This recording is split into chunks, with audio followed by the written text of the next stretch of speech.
Welcome to my YouTube channel Viraj official में आपका स्वागत है दोस्तों हम एसएससी सीरियल का एग्ज़ाम चल रहा है दोस्तों हमारा जो आज 18 सितंबर का एग्ज़ाम हो चुका है दोस्तों। तो उसके हम महत्वपूर्ण प्रश्न लेकर आए जो कि पूरा पेपर का सॉल्यूशन कराने वाले दोस्तों। तो इसलिए वीडियो बहुत ही इंपॉर्टेंट होने वाला है दोस्तों। और अगले शिफ्ट का जो पेपर होने वाला है उसके लिए बहुत ही इंपॉर्टेंट क्वेश्चन है दोस्तों। यही रिपीट होते हैं बार बार क्वेश्चन, इसलिए वीडियो को पूरा देखना दोस्तों।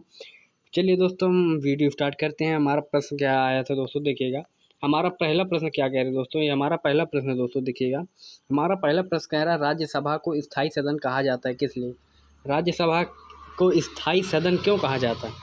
क्योंकि इसे कभी भंग नहीं किया जा सकता दोस्तों। जो हमारा सभा है दोस्तों, राज्यसभा या लोकसभा होते हैं दोस्तों, हमारे स्थायी सदन कहा जाता है इसलिए क्योंकि ये कभी टूट नहीं सकते, ये हमेशा चलते ही रहते हैं दोस्तों, इसलिए इसको हम भंग नहीं कर सकते दोस्तों।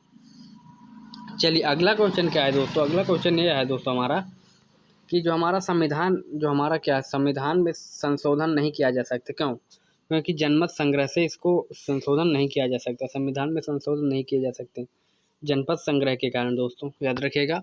चलिए अगला क्वेश्चन क्या कह रहे हैं दोस्तों। अगला क्वेश्चन देखिएगा। अगला क्वेश्चन ये है दोस्तों हमारा कि जो भारत में कब पहली बार राष्ट्रीय आपातकालीन घोषित किया गया था। जो भारत में हुआ दोस्तों हमारा राष्ट्रीय आपातकालीन सबसे पहले कब घोषित किया गया था दोस्तों, तो 1962 ईस्वी में हमारा जो आपातकालीन दोस्तों घोषित कर दिया गया था। इसलिए दोस्तों हमारा राइट आंसर हो जाएगा 1962। चलिए अगला क्वेश्चन क्या है दोस्तों। अगला क्वेश्चन ये है हमारा कि संविधान सभा ने भारत के संविधान को कब आंकित किया।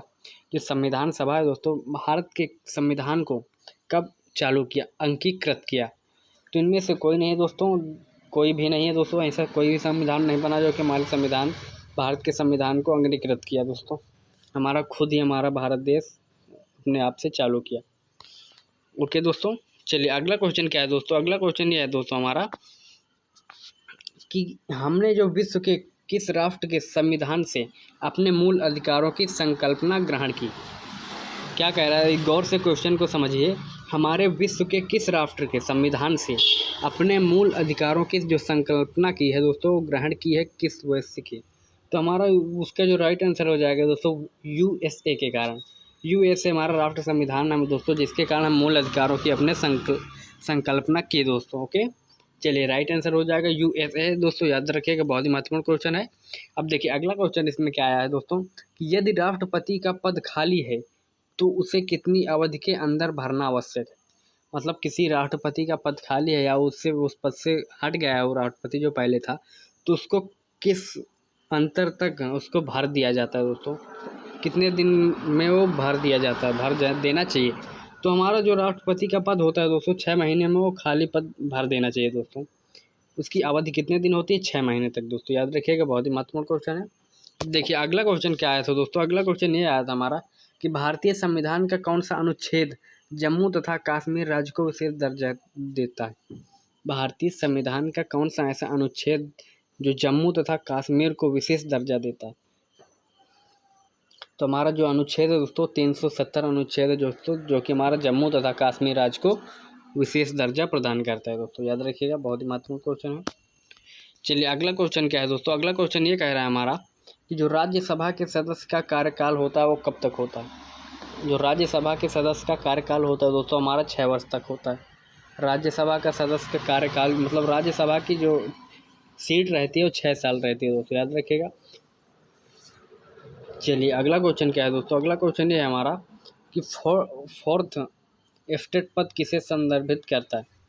तो हमारा प्रेस जो होता है दोस्तों, प्रेस मीडिया, वो हमारा फोर्थ एस्टेट पद को संबोधित करता है दोस्तों। ओके, चलिए अगला क्वेश्चन क्या है दोस्तों। अगला क्वेश्चन ये है हमारा कि रिचर पैमाने पर किसको मापा जाता है।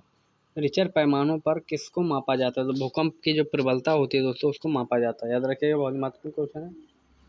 चलिए अगला क्वेश्चन क्या है दोस्तों। देखिए भारत की जो उत्तरी मैदानों की मृदा सामान्यतः कैसी बनी होती है। भारत की जो उत्तरी मैदानों की मृदा होती है, मिट्टी होती है, वो कैसे बनी होती है। तो हमारे वो तचोलन द्वारा बनी होता है। किसके द्वारा? तलोचन द्वारा बनी होती है दोस्तों, याद रखिए, बहुत महत्वपूर्ण क्वेश्चन है। अब देखिए अगला क्वेश्चन क्या है दोस्तों। अगला क्वेश्चन ये हमारा कि भारत में सफ़ेद क्रांति का जनक किसे कहा जाता है। भारत में सफ़ेद क्रांति का जनक किसे कहा जाता है। तो भारत में जो सफ़ेद क्रांति का जनक है फ्रेंड, वो डॉक्टर वी कुरियन को कहा जाता है दोस्तों। किसे कहा जाता है? डॉक्टर वी कुरियन को, याद रखिए, बहुत महत्वपूर्ण क्वेश्चन है। चलिए अगला क्वेश्चन देखिए क्या कह रहा है। अगला क्वेश्चन ये कह रहा है कि रणथंभौर चीता शरण स्थल कहाँ पर। रणथंभौर चीता स्थल कहाँ पर है दोस्तों। शरण शरण स्थल। तो देखिए जो हमारा ये शरण स्थल है दोस्तों हमारा राजस्थान में, कहाँ पर, राजस्थान में इस मौजूद है फ्रेंड्स, याद रखिएगा, बहुत ही महत्वपूर्ण क्वेश्चन। अब अगला क्वेश्चन देखते हैं। अगला क्वेश्चन ये है हमारा कि भारत के किस राज्य में जनसंख्या का घनत्व सर्वाधिक है। भारत के किस राज्य में सबसे ज़्यादा संख्या की आबादी है दोस्तों, बिहार में, याद रखिएगा, बहुत ही महत्वपूर्ण क्वेश्चन है। चलिए अगला क्वेश्चन क्या है दोस्तों। अगला क्वेश्चन ये कह रहा है हमारा कि ब्रह्मपुत्र नदी का जो उद्गम कहाँ से हुआ था। ब्रह्मपुत्र नदी का जो शुरुआत हुई थी कहाँ से हुई थी। तो हमारे जो तिब्बत में कैलाश पर्वत है दोस्तों के पूर्वी ढाल से उसमें शुरुआत हुई थी दोस्तों। कहाँ से निकली थी, तिब्बत में कैलाश पर्वत के जो पूर्वी ढाल से इससे निकली थी दोस्तों, याद रखिएगा, बहुत ही महत्वपूर्ण क्वेश्चन है। चलिए अगला क्वेश्चन क्या है दोस्तों। अगला क्वेश्चन ये पूछा गया हमारा, अगला क्वेश्चन ये है हमारा दोस्तों कि भारत में कौन सा राज्य सबसे अधिक राज्यों की सीमाओं को स्पर्श कराता है दोस्तों। तो हमारा भारत में कौन सा राज्य है दोस्तों सबसे, जो कि सबसे अधिक राज्यों की सीमाओं को स्पर्श कराता है। तो हमारा उत्तर प्रदेश है दोस्तों। ओके दोस्तों, हमारा उत्तर प्रदेश है दोस्तों, याद रखिएगा, बहुत ही महत्वपूर्ण क्वेश्चन है। अब देखिए अगला क्वेश्चन क्या कह रहा है दोस्तों। अगला क्वेश्चन ये हमारा कह रहा है दोस्तों कि भारत में सबसे लंबा रेलवे जोन कौन सा है। भारत में सबसे जो लंबा रेलवे जोन है दोस्तों हमारा उत्तरी रेलवे जोन है। कौन सा दोस्तों, उत्तरी रेलवे जोन, याद रखिएगा, बहुत ही महत्वपूर्ण क्वेश्चन है।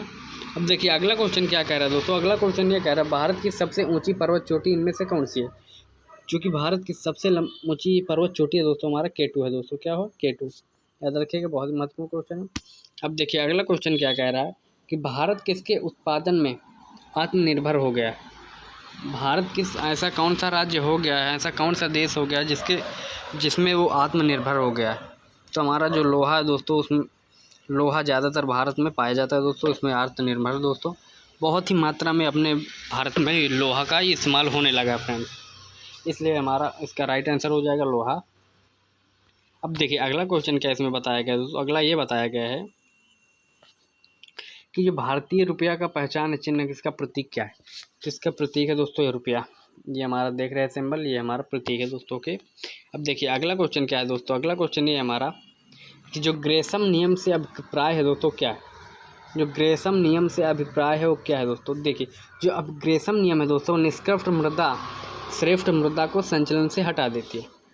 ये ध्यान से देखिएगा, जो निष्कर्ष होता है दोस्तों, मृदा होती है वो श्रेष्ठ मतलब सही मृदा को संचलन से हटा देती है दोस्तों।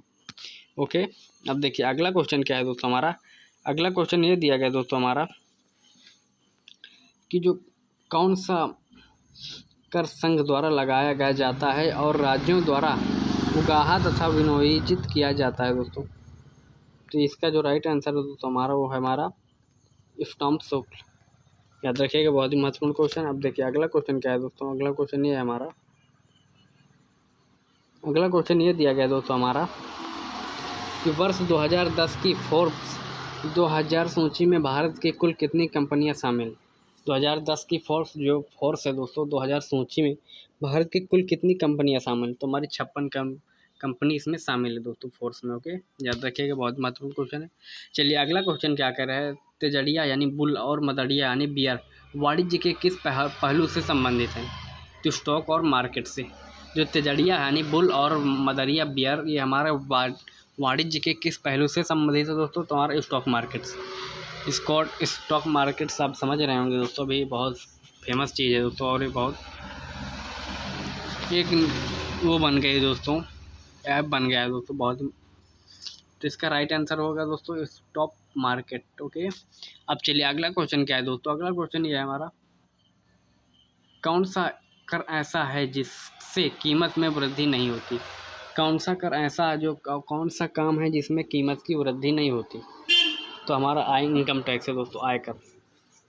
ऐसा कौन सा कर है दोस्तों, आयकर हमारा है दोस्तों, इनकम टैक्स, जिनमें कीमत की वृद्धि नहीं होती। ओके, चलिए तो अगला क्वेश्चन क्या है दोस्तों हमारा। अगला क्वेश्चन ये पूछा गया दोस्तों हमारा कि भारत में आर्थिक उदारीकरण आरंभ हुआ, कब हुआ, कैसे हुआ। भारत में जो आर्थिक उदारीकरण कैसे हुआ दोस्तों। देखिए औद्योगिक लाइसेंस नीति में वास्तविक बदलाव के साथ हमारा ये आर्थिक उदारीकरण आरंभ हुआ था दोस्तों। औद्योगिक लाइसेंस नीति में जो वास्तविक बदलाव के कारण हमारे उदारीकरण आरंभ हुआ था दोस्तों के। अब चलिए अगला क्वेश्चन देखिए क्या आया। तो जो हमारा निफ्टी है 50 और निफ्टी अपनी समय बहुत तेज़ी से चल रहे हैं दोस्तों, जो कि हमारा ये इसमें आप पैसा इसमें लगा भी सकते हैं और निकाल भी सकते हैं दोस्तों। मतलब एक तरह का ये ऐप है दोस्तों, एप्लीकेशन है दोस्तों, स्टॉक मार्केट जैसा दोस्तों। तो हमारा जो निफ्टी किससे संबंधित है दोस्तों, तो NSCI से तो हमारा जो निफ्टी है दोस्तों हमारा NSE से संबंधित है दोस्तों, याद रखिए, बहुत महत्वपूर्ण क्वेश्चन है। चलिए अगला क्वेश्चन क्या है, हमारा लास्ट क्वेश्चन है दोस्तों कि हार्ड करेंसी का जो अर्थ है वो क्या है। हार्ड करेंसी का अर्थ है दोस्तों हमारा कि वह मुद्रा जिसकी आपूर्ति मांग की अपेक्षा कम। जो हार्ड करेंसी होता है वह मुद्रा जो जिसकी आपूर्ति मांग की अपेक्षा कम हो दोस्तों, याद रखिए, बहुत महत्वपूर्ण क्वेश्चन है। तो चलिए दोस्तों, वीडियो आपको कैसा लगा, अगर वीडियो अच्छा लगा हो तो एक प्यारा सा लाइक कर दीजिएगा, अगर नए चैनल पे नए हो तो चैनल को सब्सक्राइब कर लीजिएगा। इसी तरह के दोस्तों अगर आपको क्वेश्चन पसंद है तो एक वीडियो में कमेंट जरूर कर दीजिएगा। इसी तरह के हम क्वेश्चन ऑलरेडी बनाते रहते हैं दोस्तों, और आपको जिस तरह के क्वेश्चन चाहिए दोस्तों, जिससे आपको नॉलेज हो, उस तरह के आप कमेंट में ज़रूर बताइएगा। उसी टाइप के हम बनाएंगे दोस्तों, आपको समझाएंगे दोस्तों अच्छी तरीके से। चलिए दोस्तों, जय हिंद, वंदे मातरम।